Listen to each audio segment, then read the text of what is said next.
우리 말씀 보겠습니다. 사도행전 26장 17절부터 20절 말씀입니다. 사도행전 26장 17절부터 26절 신약성경 233쪽 신약성경 233쪽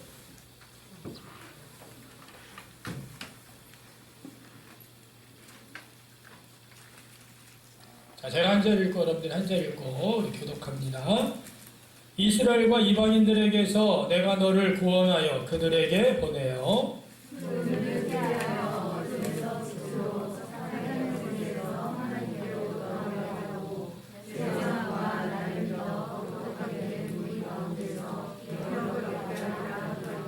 아그리빠 왕이여 그러므로 하늘에서 보이신 것을 내가 거스르지 아니하고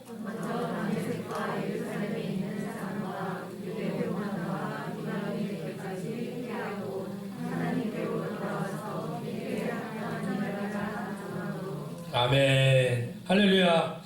네, 오늘도 하나님의 은혜와 복이 우리 모든 성도님들과 가정에 풍성하기를 간절히 축원합니다. 오늘은 이렇게 한번 우리 옆 사람하고 인사해 볼까요? 온전한 회심으로 나아가겠습니다. 한 번 더요. 저의 회심을 점검하겠습니다. 네, 오늘은 제 284주년 조한 웨슬리 목사님의 회심을 기념하는 우리 주일입니다. 우리 감리교회는 사실은 매년 5월 24일 주간에 감리교회 창시자죠. 조한 웨슬리 목사님의 올더스케이 회심을 기념하면서 우리가 신앙의 영적 유산 그것을 회복하고 그리고 우리의 자신들의 회심을 다시 한번 점검하는 거예요. 여러분들이 교회는 다니고 있지만 내가 아직 회심하지 않았다고 한다면 우리는 심각한 상태에 있는 겁니다. 사실은. 그래서 오늘 우리가 이 말씀을 통하여서 점검하는 시간이 되셨으면 좋겠고, 제가 사실은 우리가 5월 일째 주간에 계속 야외 예배가 많이 있었어요. 전교회 회심 주간에 5월 우리가 넷째 주 그 주간에 자꾸 야외에 나가서 예배를 드리다 보니까 회심에 관련된 말씀을 제가 조한 웨슬리 회심주일 말씀을 잘 못 전했는데 이번에는 또 제가 또 속초 남지방에 가서 말씀을 전하게 됐고, 또 우리 웨슬리 목사님이 사실 우리 하나님 나라 보고 내용과 너무나 유사한 것들이 많습니다. 그래서 우리 사실은 감리교는 하나님 나라 복음 성경적인 거죠. 사실은 이 부분에 있어서 아주 앞서서 나가는 그런 역할들을 감당하고 있는데요.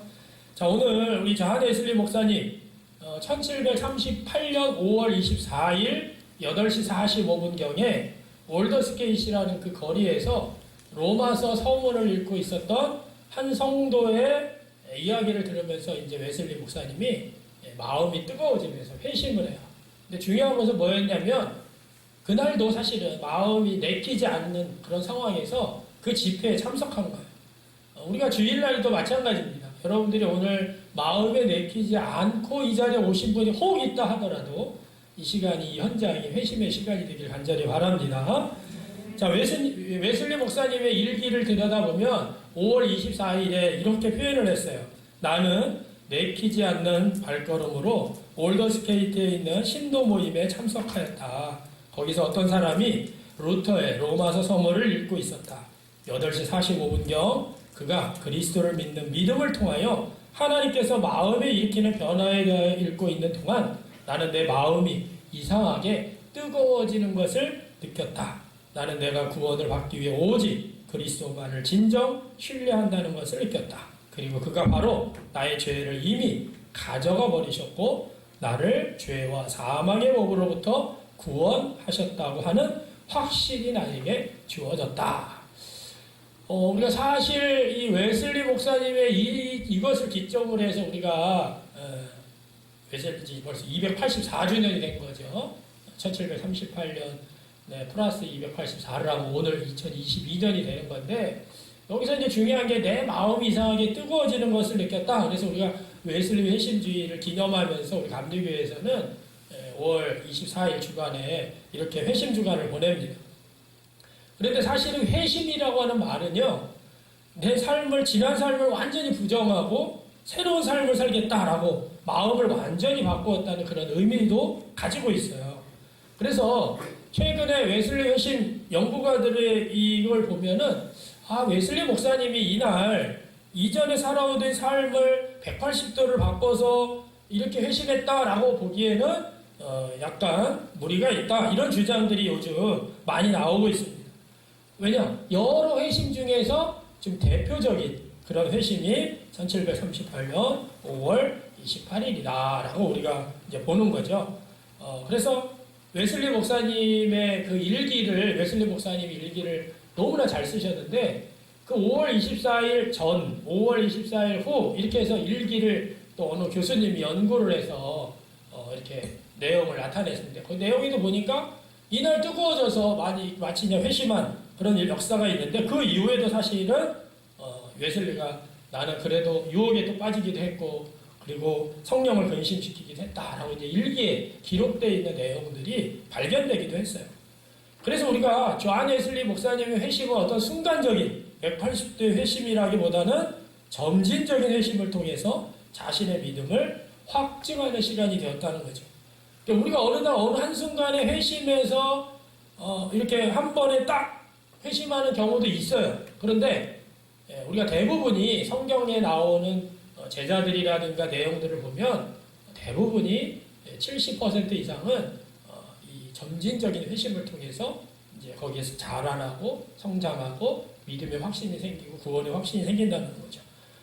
그래서 웨슬리 목사님에 대한 연구를 하는 신학자들이 여러 웨슬리 회심이 이렇게 있었을 것이다. 어떤 분은 이제 이 1738년 한 번만 얘기하지만 그 전에 그 후에 뭐 여러 가지를 해서 막 3가지, 4가지 막 이야기를 하고 있는데, 이제 대표적으로 이제 3가지를 얘기하고 있는 거를 여러분들한테 좀 오늘 우리가 웨슬리 회심 주간이니까 좀 알아보는 시간을 가졌으면 좋겠어요. 첫 번째는 1725년 3월 13일 일기에다가 항상 쓰니까 이런 내용들이 나옵니다. 근데 1724년에 아버지가 성공의 목사님이었고, 사실은 웨슬리도 목사님이었죠. 성공의 목사님이었습니다. 아버지 사무엘 웨슬리 부친으로부터 목사 안수를 받아야 된다, 이제 이렇게 권유를 받고 결심한 때가 1724년이에요. 그리고 사실은 이 웨슬리는요, 아주 신앙적인 토론을 자주 했던 이 바라레스라고 하는 친구가 있었고요. 그리고 1725년경에는 이 제레미 테일러의 거룩한 생활을 위한 규칙이라든가 토마스 알케페스의 그리스도를 본받아라고 하는 이 책을 통해서 아주 충격적인 깨달음을 얻게 됩니다. 그래서 참된 종교라는 것이 이 마음속에 자리하는 것이고, 하나님의 율법은 우리의 말과 행동만이 아니라 우리의 생각까지, 모든 생각까지 관련되는 것이구나, 이런 거를 깨닫게 돼요. 그래서 그것을 깨닫는 순간 자신의 삶의 방식을 바꾸기 시작하면서 열정적으로 새로운 삶을 추구하는데요. 이때가 바로 우리가 첫 번째 웨슬리가 회심했을 것이다. 이것은 지적인 회심, 깨달음의 회심이에요. 깨닫게 된다는 거죠. 자, 그래서 웨슬리가 이런 지적인 회심을 통해서 성직자의 삶을 이제 목사가 되기로 결심을 하고, 열정적으로 거룩함을 추구하는 그런 삶을 살겠다고 결심하는 원동력이 됐다라고 봅니다. 자, 두 번째 회심이 오늘 말씀드린 1738년 5월 24일 올더스케이트의 회심입니다. 자, 이 회심은 사실은 이 웨슬리 목사님이 미국의 조지아주라고 하는 곳에 선교사로 파송했다가 2년도 안 돼서 그냥 실패하고 돌아옵니다. 그런데 돌아오는 길에 배에 풍랑이 막 일어난 거예요. 자기는 뭐 너무나 무서운 거죠. 죽을 것 같더니 너무나 풍랑이 심한데, 그런데 그 옆에 보니까 막 찬양을 부르는 어린아이들과 또 성도들이 막 앉아서 하나님을 찬양하고 뭐 이렇게 기뻐하고 있는 거예요. 자세히 봤더니 이제 모라비안 교도들이었죠. 그래서 너희들은 두렵지 않냐? 이 죽음이 두렵지 않냐? 이제 그렇게 얘기했을 때 그들은 우리가 왜 두렵냐? 하나님 나라 하는데. 그래서 웨슬리 목사님이 여기에 대해서 이제 많은 생각을 하고 이제 돌아오게 되면서 당시에 이 스판게베르크라고 하는 이 사람이 웨슬리한테 당신은 예수가 당신을 구원한 구세주라고 믿습니까? 라고 얘기했을 때 웨슬리는요, 정확하게 답을 못했어요. 나는 구세주로 하여금 구원받기를 희망합니다. 이런 식으로 대답을 한 거죠. 그런데 이 1738년 5월 24일 올더스케이트에서 로마서 서문을 읽는 그 내용을 통해서 이것이 바로 진정한 구원이라고 하는 것을 구원의 확신을 체험한 거죠. 그리고 이 자신의 삶을 믿음 가운데 왜냐하면 이 웨슬리는 정말 철저하게 얼마나 규칙적인 이게 메도디스트가 우리 감리교가 메도디스트거든요. 이 메도디스트가 방법주의자 뭐 이런 얘기도 있지만 규칙쟁이 뭐 벌레 뭐 이런 여러 가지 뜻이 있어요. 별명이 붙여진 거죠. 쟤는 규칙쟁이다. 그 시간 되면 딱 와서 기도하고 그 시간 되면 뭘 하고 아주 시간을 철두철미하게 지키는 규칙쟁이라는 별명이 메도디스트 감리교가 된 거거든요. 그래서 웨슬리는 평상시에도 그렇게 열심히 했지만 진정으로 회심한 것은 뭐냐? 바로 이 1738년 5월 28일 이 구원 확신 이것을 체험하면서 삶의 큰 방향이 바꾸는 경험을 하게 됐다. 이 내용을 다루고 있는 것이 우리가 이제 기념하는 회심주일입니다. 자, 세 번째 회심은 다음에는 1739년입니다. 이 조지 히필드라고 하는 이 동역자를 통해서 야외 설교를 하게 돼요. 사실은 당시의 성공의 목사들은 이 강당식상에서만 하나님의 말씀을 전해야 된다. 야외에서는 절대 설교하면 안 된다. 그래서 사실은 이 성공회로 국교회가 성공회였기 때문에 사실은 웨슬리 목사님은 성공회에 남기를 원했지만 이 조지 필드의 이야기를 듣고 이제 야외에서 밖에 나가서 광장에서 설교를 하게 됩니다. 예수님도 산상수 산에서 설교를 하셨고 배 위에서도 하셨고 예수님이 가는 마을마다 다 설교를 하셨는데 왜 여기 강대상에서만 설교를 해야 되느냐? 이때 이제 웨슬리의 큰 목회적인 회심이 일어납니다. 그러면서 뭐예요? 사회의 약자, 사회적으로 가난하고 소외받고 또 사회적으로 그때 당시에는 이 알코올 중독자가 많았습니다. 산업혁명이 일어나면서 수많은 사람들이 시골에 있던 수많은 사람들이 도시로 몰려들고 도시로 몰려들면서 이 사람들이 가난하고 힘들고 어려운 그러면서 이제 거의 뭐 5집 건너서 술집이 있을 정도로 아주 타락한 18세기 영국 사회에서 이 웨슬리 목사님이 나가서 광장에서 설교하기 시작하면 모든 술집이 문을 닫고 광장으로 다 모여들어가지고 거기에서 놀라운 회개와 회심들이 일어났다는 거예요. 그래서 이제 진짜 문을 닫고 술을 끊고 주님의 공동체, 교회 공동체 안에 들어오는 이런 일들이 일어났어요. 그래서 이 웨슬리의 이 세 번째 목회적인 회심도 매우 중요한 거죠. 야외 설교를 하면서 가난한 자들, 또 탄광촌, 또 술, 알코올릭 중독자들, 여러 사람들, 소외된 계층을 찾아가서 설교하고 목회를 하는 그런 일들이 이 사회적인 성화, 아주 중요한 역할을 했던 것이 바로 목회적인 회심입니다. 자, 이렇게 우리가 여러 가지 회심을 우리가 이렇게 봐왔지만 사실은 성경 속에서도 이 회심의 놀라운 일들이 많이 나타납니다. 오늘 여러분들하고 제가 같이 읽었던 사도행전 이 본문 말씀은 바울이 아그리파 왕 앞에서 자신의 회심에 대해서 어떻게 하고 있는지를 변론하고 있는 신약 성경에서 아주 중요한 회심에 관련된 가장 잘 요약된 말씀이 오늘 사도행전 26장 17절부터 20절 말씀이에요. 그래서 오늘 이 말씀을 통해서 회심이 무엇일까? 온전한 회심이 뭐지? 혹시 우리 가운데 회심이 아직 없으신 분들은 이 시간, 회심하는 시간 되시고 나는 회심에서 지금 성장하고 있다 그러면 그 사람은 더 믿음으로 자라고 성장할 수 있는 그런 시간이 되시길 간절히 바랍니다.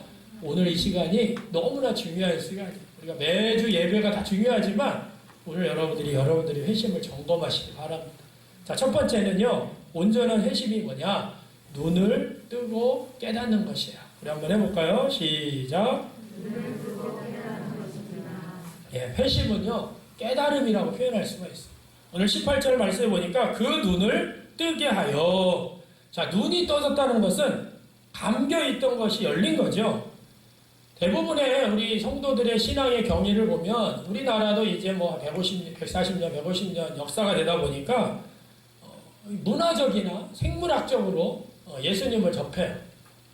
여기서 이제 보면 막 이렇게 성장해가지고 전혀 예수님과 상관없이 와서 예수님을 영접하고 회심하고 예수님을 따라가는 성도가 된 것보다 엄마 아빠가 그리스도인이니까 교회 다니니까 나도 태어날 때부터 모태신앙이죠. 태어날 때부터 교회 다니는 거예요. 그리고 어렸을 때부터 교회에서 막 와서 뭐 여름 성경학교 하고 막 어렸을 때부터 교회 다니다 보니까 그냥 교회 안에 그 교회 기독교 문화 이 문화 안에서 생물학적으로 문화적으로 신앙을 갖게 됩니다. 그러다 보니까 교회 안에 있다 보니까 그냥 문화적인 그리스도인이죠. 깨달음이 없습니다. 그래서 사실 이 깨달음이라는 것은 매우 중요해요. 우리가 인생을 살다가 보면 인생의 위기와 어려움을 겪습니다. 세상의 부조리를 그런 걸 보면서 혼란에 빠지기도 해요. 아, 이런 세상이구나. 이런 세상 속에 살면서 실망하기도 하고 절망하기도 합니다.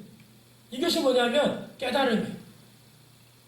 야, 저 사람은 좋은 부모 밑에 태어나서 금수저구나. 나는 뭐지 흙수저네? 뭐 부정하는 그런 게 아니라 아, 이 세상이 이렇구나. 이 세상이 이런 세상이구나 라고 실망하고 절망하는 것들이 깨달음이 되는 것이죠. 내 인생의 배가 내가 가는 곳으로 잘 가고 있다라고 생각하고 있는데 이런 경험들이 깨달음을 갖게 하는 징검다리가 되는 것이에요. 오늘 18절에서도 눈을 뜨게 했다, 눈을 뜨게 해줬다. 이 말은 뭐냐면 없던 것을 보는 것이 아니라 이미 존재하던 것을 눈이 열리면서 보게 되는 거예요. 아, 이렇구나. 난 이렇게 생각했는데 이게 아니네. 아, 내가 이렇구나. 이렇게 살면 안 되는구나.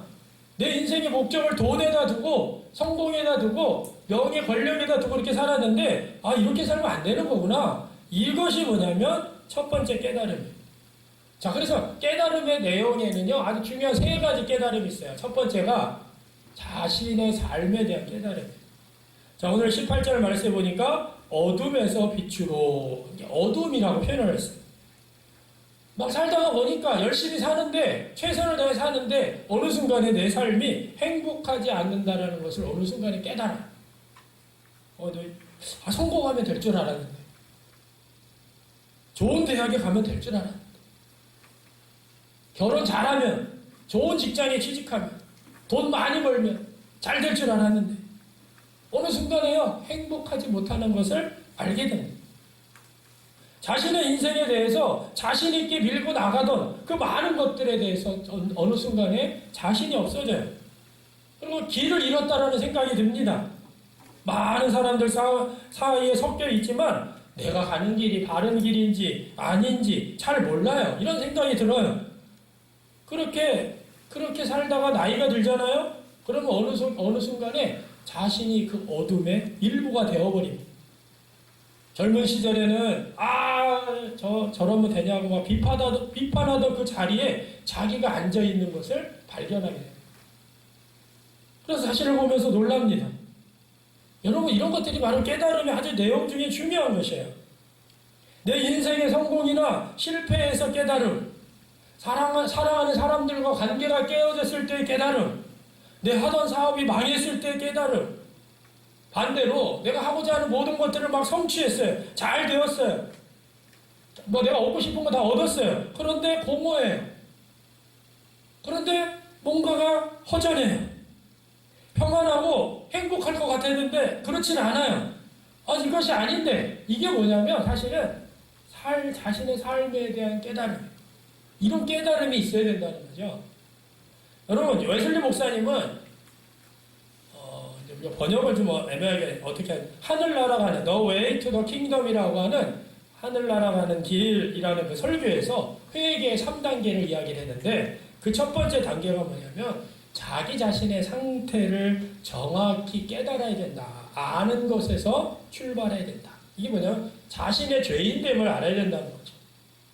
자신의 상태, 죄의 의식, 자신이 어떤 상태인 거, 죄인이라는 것, 어떤 종류의 죄인이라는 것을 알아야 된다는 거예요. 왜? 내 안에, 내면 속에 내가 부패, 육신을 거스르는 그런 몸, 여러분, 우리가 세상 속에서 자꾸 우리는 착하게 살고 세상 사람들에게 법 없이 살 사람이야, 인정받고 저 사람은 정말 남에게 해도 끼치지 않고 잘 살아서 이게 의인이 아니에요. 죄인이라는 거는 정말 내 속에 내 자신이 철저하게 내 스스로가 죄의 본성이구나. 죄의 부패를 내가 가지고 있구나. 내 안에 죄성을 가지고 있구나. 이러한 깨달음이 있어야 된다. 웨슬리 목사님이 이야기한 첫 번째 단계. 회심하려고 한다면, 회개를 나가려고 한다면 이러한 깨달음이 있어야 된다. 그런데 여러분, 세상 사람들은요 그걸 몰라요. 아니, 나 법 없이 살 사람이야. 내가 무슨 나쁜 짓을 했어? 다른 사람을 내가 뭐 괴롭혔어? 내가 남의 물건 훔쳤어? 내가 누군가를 해쳤어? 나는 뭐 나 나쁜 사람 아니야. 이게 뭐냐면 세상 사람들의 생각이에요. 그런데 이거를 깨닫는 거예요. 첫 번째, 회심할 수 있는 깨달음. 우리의 육신은요, 죄의 본성으로 가득 차 있습니다. 우리의 육신은 늘 성령을 거스르려고 해요. 여러분, 저도 목사지만, 여러분 다 교회 다닌다고 하고 신앙생활 오래 했지만요, 육신은 항상 성령을 거슬러서 어떻게 해요? 죄를 저지르는 걸 더 좋아해요. 우리 육신은. 그게 본성이에요. 그걸 깨달으면 어떻게 돼요? 아이고, 내가 이렇게 살면 안 되겠구나라고 회심이 일어나는 거죠. 전환하는 거죠. 바꾸는 거죠. 그 다음 오늘 18절에 보면 두 번째, 자신의 삶뿐만 아니라 사단의 세력에 대한 깨달음이에요. 자, 오늘 18절 말씀이니까 사단의 권세에서 하나님께 돌아오게 하고. 여러분, 사단의 가장 큰 특징은요, 거짓과 속임수입니다. 이 세상은요, 거짓과 속임수로 가득 찼어요. 여러분, 텔레비전만 봐도, 여러분들이 TV 광고만 봐도요, 여러분, 이 편한 이 집에서 살아야지 평생 행복한 삶을 살 수 있습니다. 아파트 선전을 막 하잖아요. 아, 이 차를 타야지 여러분들의 삶이 아주 쾌적한 삶을 살 수 있습니다. 오, 저 차를 사면은 나는, 이 차는 성공한 게요? 그렇지 않고 있죠. 뭐, 그랜저 선전할 때 보니까, 저 차를 사면 성공한 거구나. 저 아파트. 저걸 사면 나는 이 땅에서 행복하고 성공한 거야. 여러분, 이 세상은요, 그렇게 우리를 속이고 또 거짓 가운데 우리를 나가는 왜냐하면 공중 권세 잡은 사단의 권세가 있기 때문에 그래서 그것을 깨닫는 거죠. 세상이 위험하구나. 세상 속에서 살아간다는 것이 나도 죽고 모두 다 죽게 하는 거구나. 우리가 살고 있는 이 세상은 사실은 상생하라고 가르쳐주는 그런 세상이 아니라 경쟁하라고 가르쳐주는 세상이에요. 심지어 경쟁에서 남을 밟고 눌러서 네가 올라서야 돼. 초등학교 때부터 경쟁합니다. 선생님도 부모도 사회에서도 경쟁을 가르쳐요. 그것을 강요합니다. 이 땅의 현실이 이래요. 그래서 경쟁하지 않으면 내가 살 수 없다라고 생각하는 거죠. 함께 더불어가면서 살아가는 것을 모릅니다. 경쟁하지 않으면 내가 죽어. 내가 저 사람 누르지 않으면 내가 죽어. 이것이 바로 뭐냐면 사단의 세력에 붙잡혀 있다는 거예요. 그것을 깨닫는 거예요. 우리가 살고 있는 이 세상에 대해서 깨닫게 되고 자신의 삶에 대해서 깨닫게 되면요. 우리는 뭐예요? 아이쿠, 이거 이렇게 살아도 되는 거예요? 실망과 허무감에 빠지게 되는 거죠. 중요한 것은 깨닫는 것만으로 회심이 시작되는 것이 아니에요. 이 세상이 이렇구나. 내 삶이 이렇구나. 나는 막 그냥 백날 노력했는데 평생 1억, 2억 만질까 말까 하는데 저 사람들은 그냥 자기네들이 이렇게 뚝딱뚝딱 해서 막 50억씩 가져가고 몇십억씩, 몇백억씩 정말 상상하지 못하는 이게 뭐냐 인생이 뭐 이러지? 나는 평생 땀 흘리고 막 노력하고 힘들어 이래도 내 인생은 이게 뭐지? 이런 허무함이 깨달아지면 어떻게 돼요? 내가 가는 그 방향을 여러분들이 돌이키셔야지. 이 세상은요, 끊임없이 사단의 공중정보 권세자고 사단이요, 끊임없이 조정하고 거짓과 위선과 여러 가지 방법으로 우리를 끌고 가요. 이런 세상에 대한 깨달음이 있어요. 이 세상은 깨어져 있구나. 자, 그 다음에 세 번째 중요한 깨달음은요, 하나님에 대한 깨달음이에요. 자, 우리가 마가복음 1장 15절 누누이 이야기하고 있죠. 때가 찼고 하나님의 나라가 가까웠으니 어떻게 하라고요? 회개하고 복음을 믿어라. 하나님의 나라가 가까이 왔다는 것은 하나님이 계시고 하나님이 다스린다는 깨달음이에요. 여러분, 이 세상은 의미 없이 흘러가고 지나가는 것이 아니라 하나님이 지금 다스리고 계시다. 하나님이 이 세상의 왕이시라는 것을 깨닫는 것입니다. 그 전까지는 내가 주인인 줄 알았는데 내가 주인이 아니었구나. 돈이 최고인 줄 알았는데 돈이 주인이 아니었구나. 성공도 주인이 아니었구나. 이 땅의 주인은 하나님이시구나. 예수 그리스도이시구나. 깨닫는 거야. 하나님의 나라가 가까이 왔다는 것은요, 하나님의 공의와 하나님의 사랑으로 이 세상에 개입하신다는 것입니다. 더 나아가서 나 같은 사람에게도 오시는구나라는 깨달음이에요. 세상에 빠져서 절망하고 허무한 인생을 살아가면서 이 세상이 이게 다 전부인 것처럼 그렇게 생각했는데 나 자신만을 믿고 살다가 내 자식들만 믿고 살다가 이렇게 살았는데 그것이 아니구나. 하나님께서 이 땅을 다스리고 계시는 거예요. 사단의 공중권세 잡은 사단이 이 땅을 통치하고 자기네들이 막 악을 성행하고 하는 것처럼 보이지만 사실은 이 온 우주 만물의 창조사이시고 주인이신 그분이 이곳을 다스리고 통치하고 계시는구나. 하나님에 대한 깨달음이 우리에게 있어야 된다는 거예요. 그 하나님이 나에게로 와라, 돌아와라. 여러분, 이것을 어떤 사람은요, 순간적으로 깨달아요. 순간적으로. 대표적으로 바울이 깨닫게 되는 거죠. 성경 속에서는. 그러나 대부분의 사람들은요, 점진적으로 깨달아요. 성경 속에서도 제자들도 그렇고 12제자들, 11명의 제자들 다 똑같습니다. 점진적인 깨달음이에요.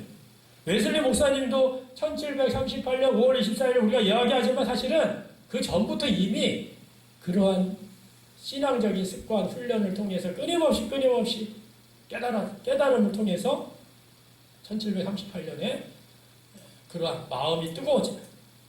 근데 중요한 것은 뭐냐면 나와 세상과 하나님에 대한 깨달음이 회심의 출발점이라는 것이에요. 그 깨달음에서 나오는 것이 바로 회개입니다. 그래서 이 깨달음이 첫 번째 요소라고 한다면 나는 여러분들 오늘 심각하게 여러분들 자신을 들여다보셔야죠.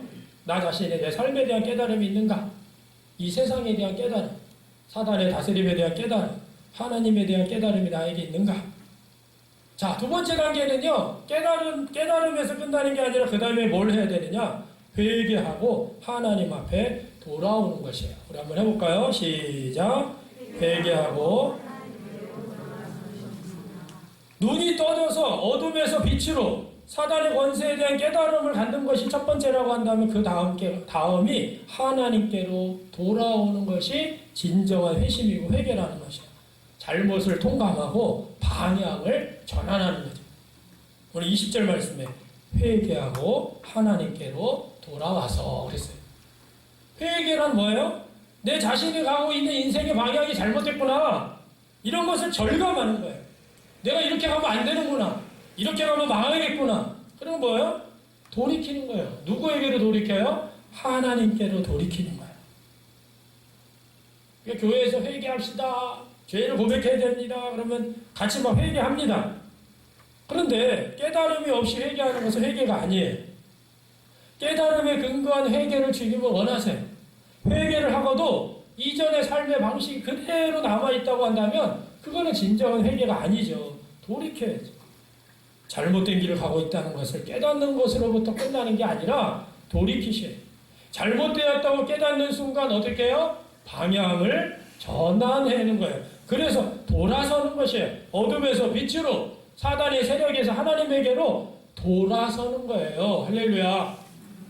돌아서는 게 뭐야? 하나님 앞에 자기중심적인 삶을 살던 사람이 하나님 중심적인 삶으로 돌아서는 거예요. 그런데 내가 돌아서겠습니다. 이렇게 한다고 돌아설까요? 쉽게 돌아서면 되죠, 뭐. 그래서 어떤 사람한테 복음 전하면 이래요. 나는 예수님도 알고 다 아는데 나는 이 세상에서 그냥 이렇게 쾌락을 다 즐기고 내가 할 거 다 하다가 내가 죽을 때쯤에 가서 돌아서겠습니다. 그때 가서 교회 가겠습니다. 여러분, 회사에서 횡령하던 사람이 횡령을 했어요. 잘못을 깨닫는 순간 내가 돌아서야겠다 하고 돌아서면 회사로 가는 게 아니라 교도소로 가는 거예요. 감옥으로 갑니다. 여러분, 여러분들과 저는 내가 돌아서겠다 그러면서 막 돌아서면 갑자기 뿅 하고 의인으로 바뀌는 게 아니에요. 여러분들이 하나님에 들어갈 수 있는 사람들이 아니에요. 우리는 하나님을 무시하고 하나님을 외면하고 하나님과 상관없이 세상 가운데 어둠 가운데 어둠의 일부분으로 살았던 우리가 돌아선다고 해서 우리 죄가 막 싹 없어지는 게 아니에요. 그런데 기독교의 놀라운 복음이 바로 여기에 있는 것이에요. 돌아올 수 없는 인생에게 돌아올 수 있는 길을 열어주신 분이 바로 예수님이세요. 그래서 예수님께서 회개하고 복음을 믿어라 라고 말씀하신 거예요. 여기서 복음이 뭐예요? 여러분들과 저는 하나님 앞에 돌아설 수 없는 자예요. 하나님 나라에 들어갈 수 없는 이들이에요. 그런데 들어갈 수 있도록 내가 십자가에서 죽었어, 내가 부활했어, 이게 복음인 거예요. 그래서 우리가 그 십자가와 부활의 능력을 의지해서 이 땅에서 견디고 승리한다라는 말씀이 바로 복음이라는 거예요. 왜 우리에게 복음이 이렇게 정말 놀라웠고, 우리는 돌아설 수 없는 존재라니까. 여러분들이 뭐 결단한다고 결심.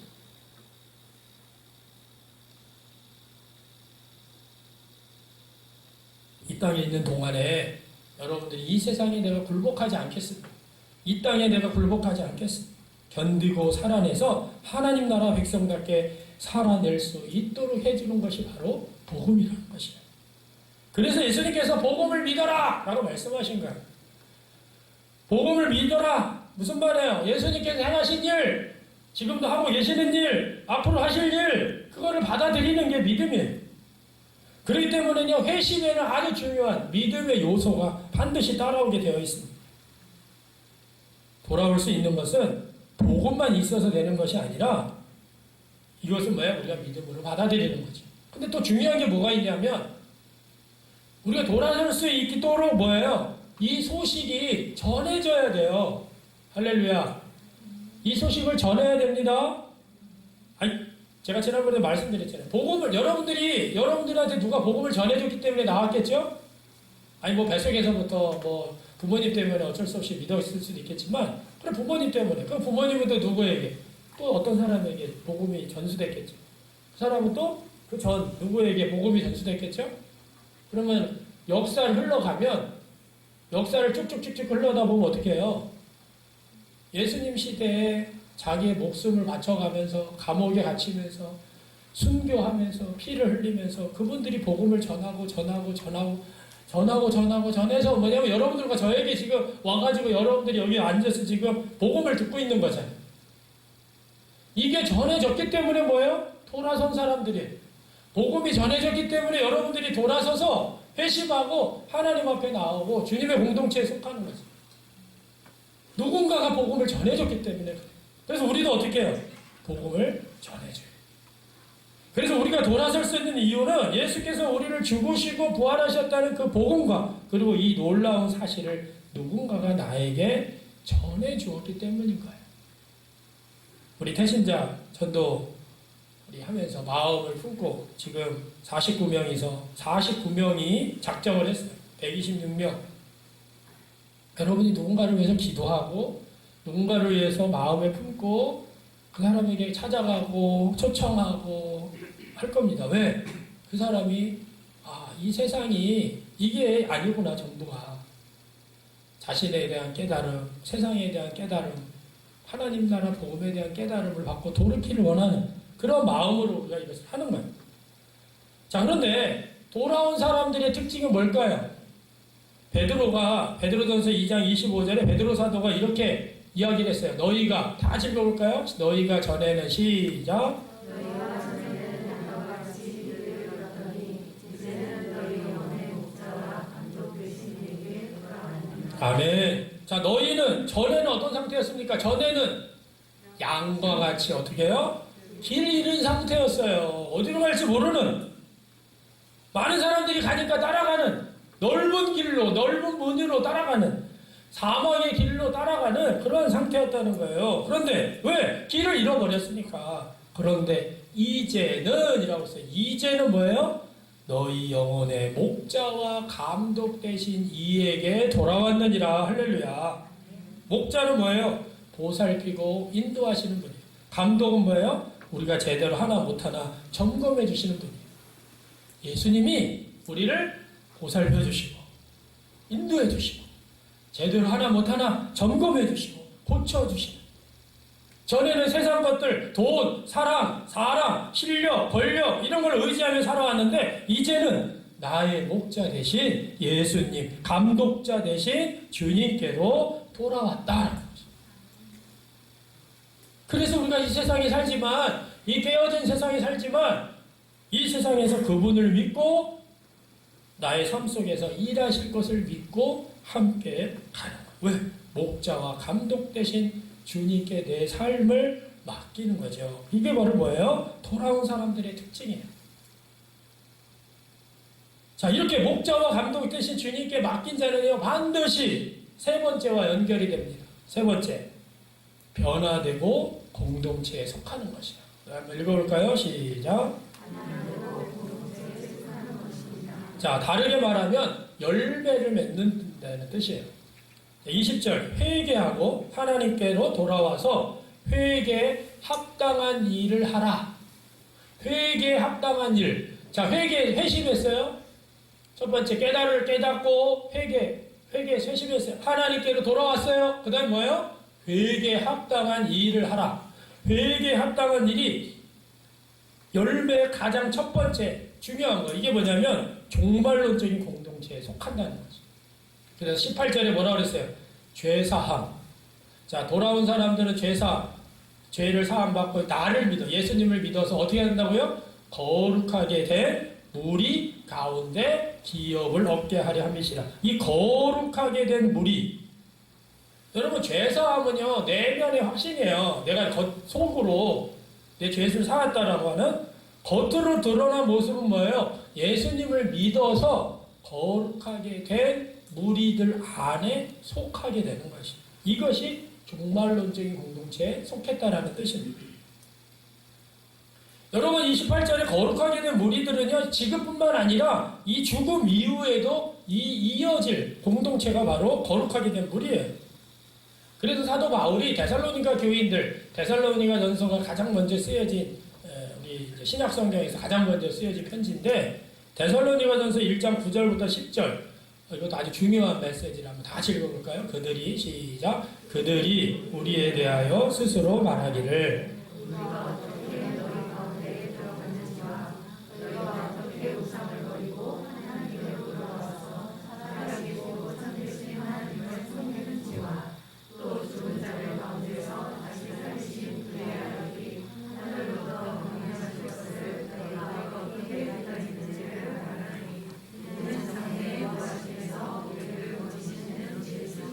아멘. 자, 9절에 보니까 우상을 버리고 깨닫고 회개한 거죠.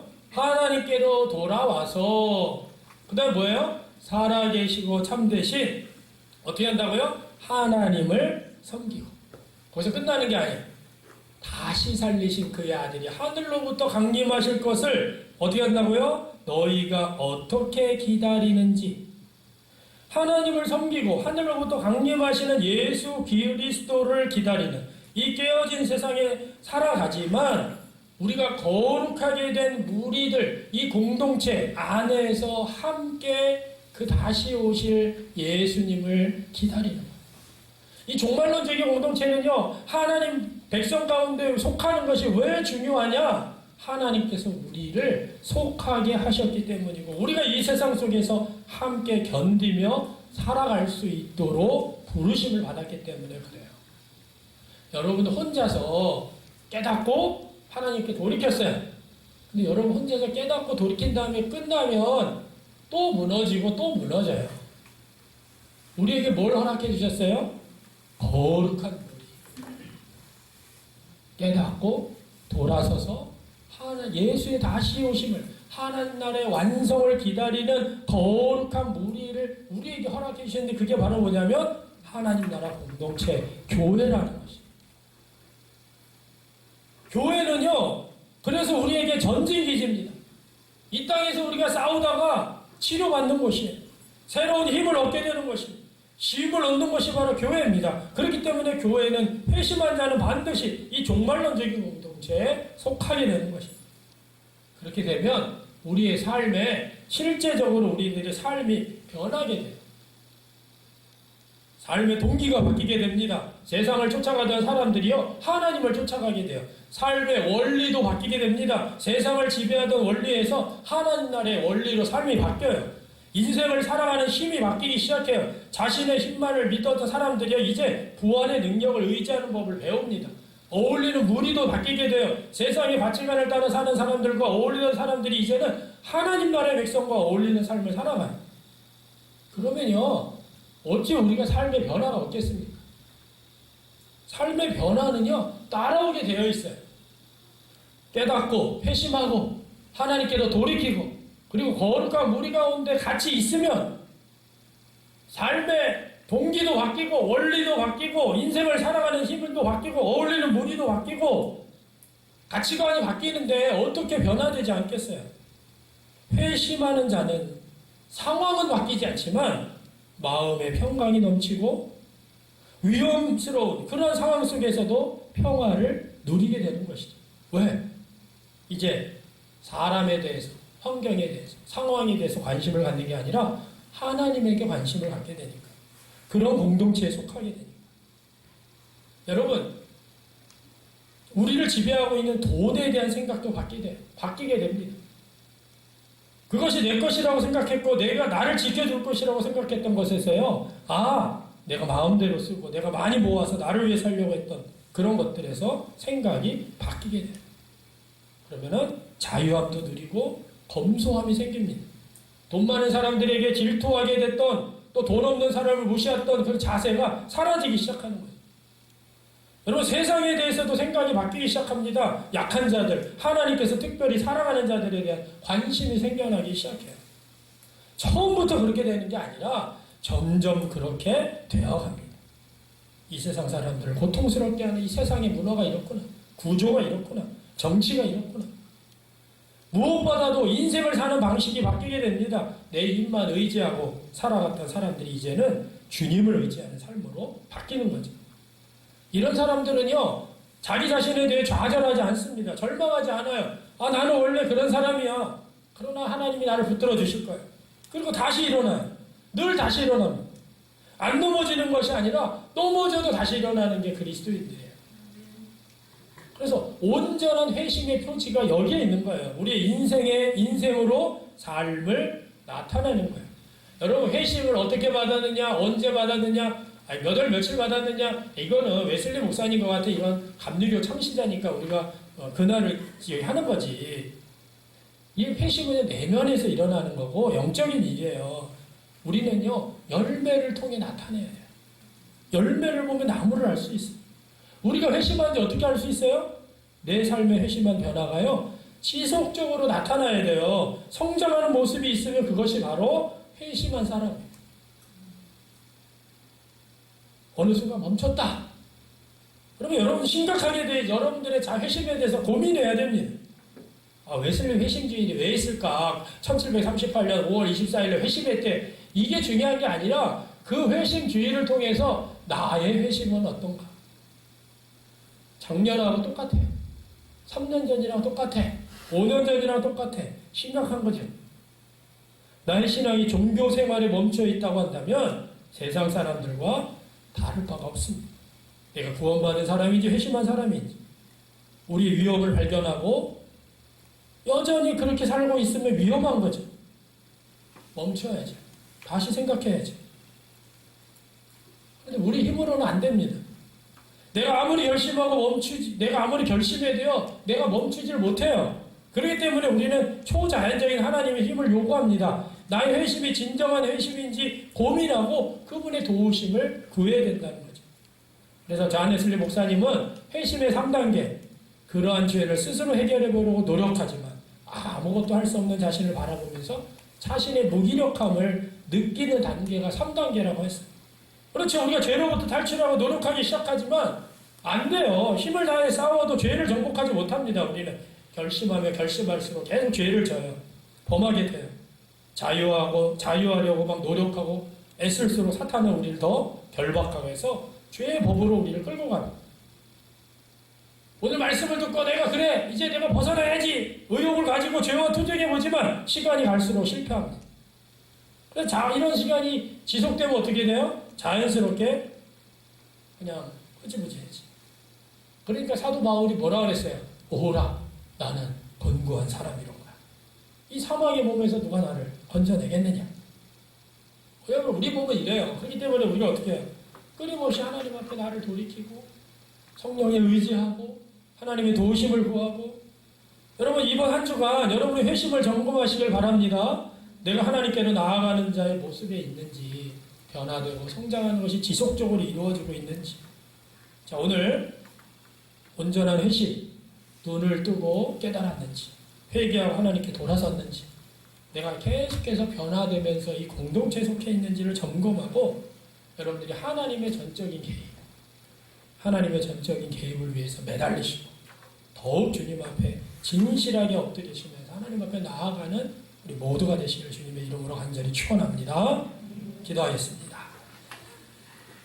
오늘 이 시간 주님 앞에 나온 한 사람 한 사람의 영혼을 주님께서 책임져 주시고 보호해 주시고 감독해 주신다고 말씀하셨습니다.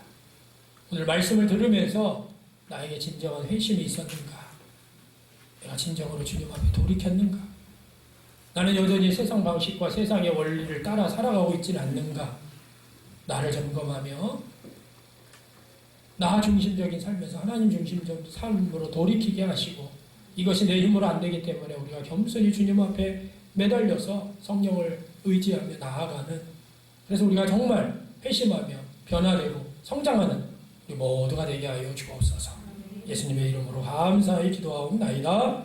아멘.